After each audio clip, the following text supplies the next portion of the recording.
بسم اللہ الرحمن الرحیم نحمدہ ونصلی ونسلم علی رسولہ الکریم اما بعد۔ کوئی بھی انسان دنیا میں تنہا نہیں رہ سکتا اور نہ ہی اس کو تنہا رہنے کا حکم دیا گیا ہے۔ اسی لیے تو انسانوں کے ساتھ زندگی گزارنے کا ایک نظام بنایا گیا جو صدیوں سے چلا آ رہا ہے۔ خاندان، عزیز و اقارب، رشتہ دار،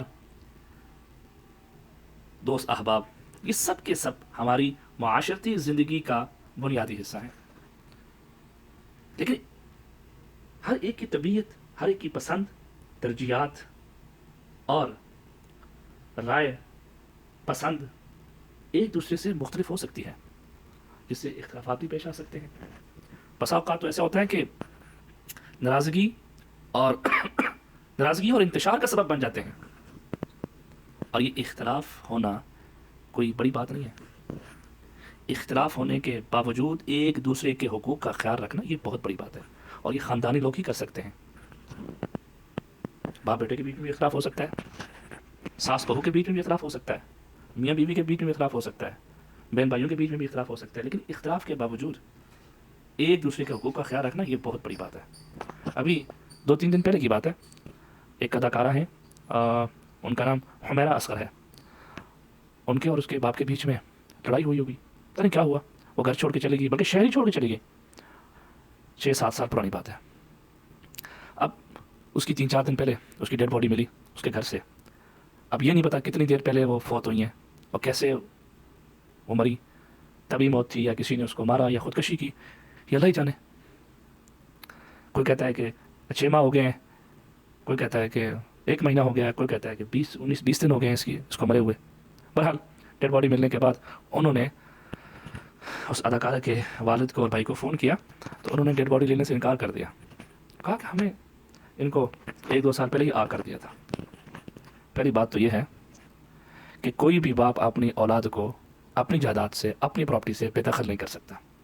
ہاں، حصہ کچھ کم کر سکتا ہے، بے دخل نہیں کر سکتا، وہ بھی اپنی حیات کے اندر جب وہ زندہ ہے تب وہ کر سکتا ہے۔ اگر وہ مر گیا تو اس کو پورا کا پورا حصہ ملے گا جیسے دوسرے بہن بھائیوں کو ملے گا۔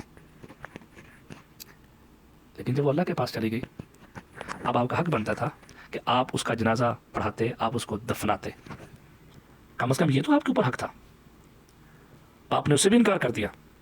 اس سے پہلے جو رشتہ داروں کا، تایا چاچوں کا، ماموں کا، بہن بھائیوں کا، رشتہ داروں کا، پڑوسیوں کا جو حق تھا وہ تماشا بن کر دیکھتے رہے، انہوں نے اپنا کوئی بھی حق ادا نہیں کیا۔ باپ بیٹی کے بیچ میں جو اختلافات تھے کم از کم ان کو تو ختم کروا دیتے۔ اسی لیے تو کہا نا کہ اپنے بچوں کی اچھی تربیت کریں، دین کی تعلیم دیں، دین کے مطابق تربیت کریں۔ اور آپ دین کی تعلیم بھی نہ دیں، آپ دین کے مطابق تربیت بھی نہ کریں، آپ اس کی اچھی تربیت کریں ہی نہ، اور جب وہ بڑے ہو جائیں اور آپ اس سے اچھے سلوک کی امید رکھیں، یہ ممکن نہیں ہے۔ جو کھیتی بوگے وہی کاٹی جائے گی، جو آپ نے بویا وہی کاٹا۔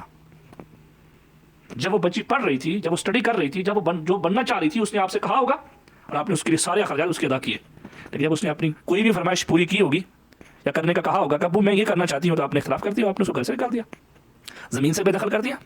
یہ ظلم کی انتہا ہے۔ اللہ سے توبہ کریں اور استغفار کریں، اور پھر جنازہ پڑھائیں، اس کی میت کو وصول کریں، یہ آپ کے اوپر اس کا حق ہے۔ اس لیے تو شریعت نے نہ صرف مل جل کر رہنے کی تلقین کی، تاکید کی، بلکہ رہن سہن کے عمدہ آداب اور بہترین طریقے بھی بتلائے۔ ایک دوسرے کے حقوق کا خیال رکھیں، ایک دوسرے کے حقوق کا تعین کر کے حسن معاشرت، یعنی ایک دوسرے کے ساتھ اچھے طریقے سے رہن سہن اور حسن سلوک کی بھی تاکید کی ہے، بڑی سختی کے ساتھ تاکید کی ہے۔ اور حسن سلوک اور حسن معاشرت ویسے ہی دین کا جز ہے جیسے نماز روزہ دین کا جز ہے۔ اللہ کے نبی صلی اللہ علیہ وسلم نے ارشاد فرمایا، حضرت عبداللہ بن عمر سے روایت ہے، بخاری کی روایت ہے، المسلم من سلم المسلمون من لسانہ و یدہ، کامل مسلمان وہ ہے جس کی زبان اور ہاتھ سے دوسرا مسلمان محفوظ ہے۔ معلوم یہ ہوا کہ حسن معاشرت کے بغیر آپ کامل مسلمان نہیں ہیں، آپ کامل مومن نہیں ہیں، آپ کا دین مکمل نہیں ہے۔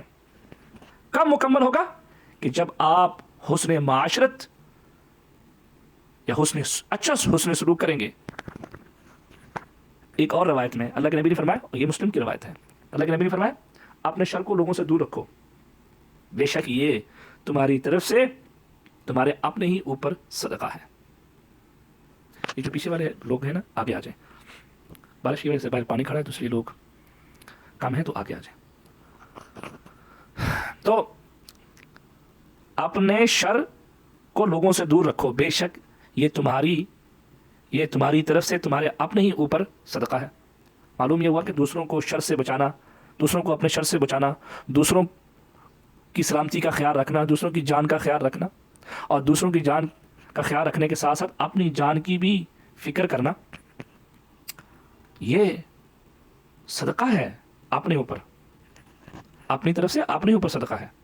کہ آپ یہ چاہتے ہیں کہ آپ کی زبان سے کسی کو تکلیف نہ پہنچے، آپ کے ہاتھ سے کسی کو تکلیف نہ پہنچے، آپ کے کسی قول فعل سے کسی کو تکلیف نہ پہنچے، یہ آپ کا اپنی طرف سے اپنے اوپر صدقہ ہے۔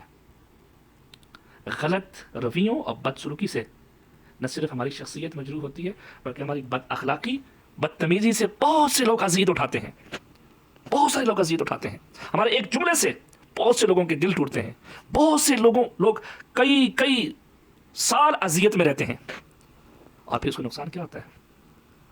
معاشرے میں اجتماعی طور پر نفرت اور فساد کی بنیاد پڑتی ہے، پھر ہم پچھتاتے ہیں۔ اس لیے ایک دوسرے کے حقوق کا خیال رکھیں، ایک دوسرے کی پسند کا خیال رکھیں، ایک دوسرے کے مزاج کا خیال رکھیں، ایک دوسرے کی رائے کا احترام کریں۔ اللہ کے نبی صلی اللہ علیہ وسلم نے ارشاد فرمایا ہر حق والے کا حق ادا کرو، یہ بخاری کی روایت ہے۔ اگر ہم ایک دوسرے کے حقوق اچھے طریقے سے ادا کرنے لگیں، ایک دوسرے کے ساتھ حسن سلوک کریں، ایک دوسرے کے ساتھ اچھا معاملہ کریں، تو یہ دنیا ہمارے لیے جنت کا نمونہ بن سکتی ہے۔ اور جب یہ دنیا ہمارے لیے جنت کا نمونہ بن گئی تو سوچیں ہماری آخرت کتنی اچھی ہوگی۔ جس کی دنیا اچھی ہوگی انشاءاللہ اس کی آخرت بھی اچھی ہو جائے گی۔ اور ہر مسلمان کی یہی خواہش ہے کہ میری دنیا بھی اچھی ہو اور آخرت بھی اچھی ہو۔